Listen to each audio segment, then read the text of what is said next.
மீட்பு என்றால் என்ன? எதையெல்லாம் அந்த முதல் ஆதாம் இழந்தானோ அதையெல்லாம் இரண்டாம் ஆதாமாக இயேசு உனக்காக சிலுவை மரத்திலே மீட்டு கொடுத்தார். தாவீதை குறித்து சொல்லும் பொழுது அவன் எல்லாவற்றையும் திருப்பி கொண்டான் என்று சொல்லப்படுகிறது.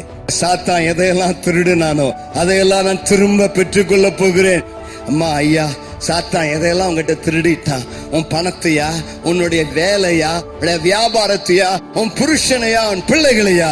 இயேசு சிலுவையில் சின்ன ரத்தத்தினா எல்லாவற்றையும் திரும்ப மீட்டுக் கொள்ள முடியும். திருடன் கண்டுபிடிக்கப்பட்டால் 7 மடங்கு திரும்ப தர வேண்டும். இயேசு உனக்கு 7 மடங்கு திரும்ப தருவார். கர்த்தருக்கு மகிமை உண்டாவதாக.